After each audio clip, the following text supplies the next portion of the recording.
Spirit type, person or demon. Okay, let's talk about why a person does not cross over or go into the light. I am an expert simply because I have directly talked to so many who have not crossed over.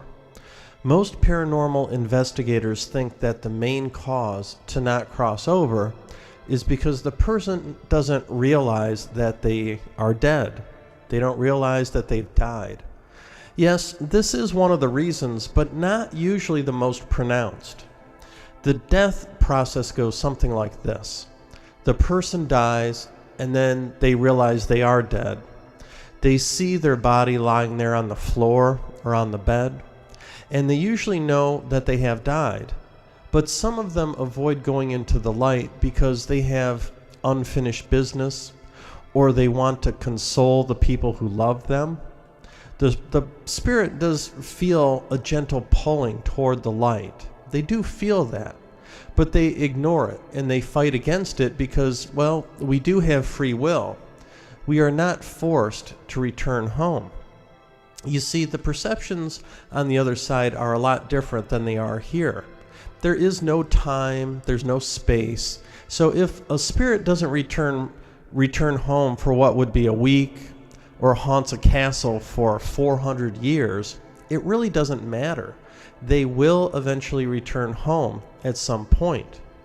But after a while of not going into the light, around 3 to 4 weeks, the light beacon goes away and they become stuck. Or sometimes they're so confused that they don't even notice the light. Now, if they don't go into the light, then they begin to lose energy. This is really important. It's a very important point for the paranormal investigator. Many investigative teams have realized that for a ghost to manifest or to have its voice heard, they require energy. Batteries drain on equipment sometimes.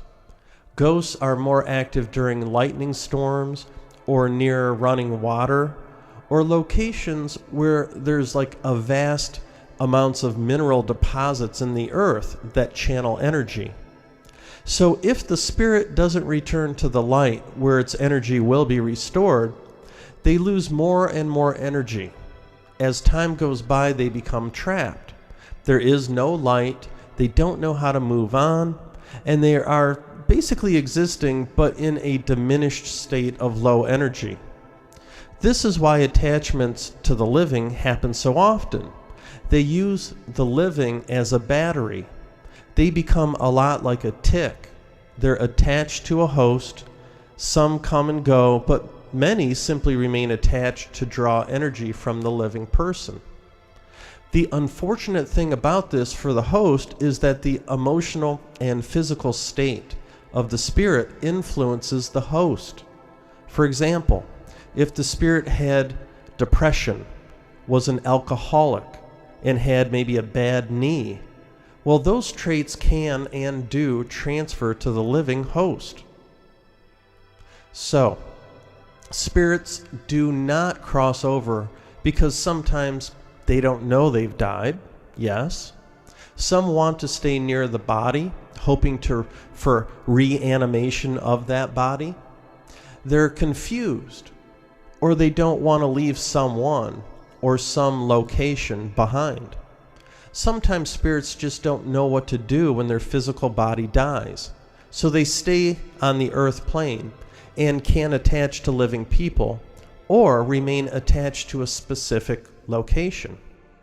I've also heard that sometimes they're scared to go into the light because they think that they're going to disappear. I've heard that a few times. And probably the number one reason why dead people do not cross over is religion. Believe it or not, they die, they realize that they realize their body has died, but they realize that they haven't died. They see the light, and then they think to themselves, uh-oh, I know what I did. I know what I did, and right now, I'm okay. But if I go into the light, Then they're going to judge me. They're going to pass judgment on me, and they might send me to hell for what I've done. And this is the number one reason why a lot of people don't cross over. So, is it a dark energy or a deceased person? If it's a dead person, they will have a name. If it's a demon, they won't have a name. You see, so many investigators ask, "What is your name? Who are you?" Well, of course, if it's a demon, they won't have a name or an identity, and thus will not get a response. To determine if it's a dead person or a dark energy, you really basically have to ask the right questions. When asking questions to find out if it's a dead person, yes, ask, "What is your name?" Now here's a great tip for you as well. Ask them, "What year is it?" They will always give you the year they died.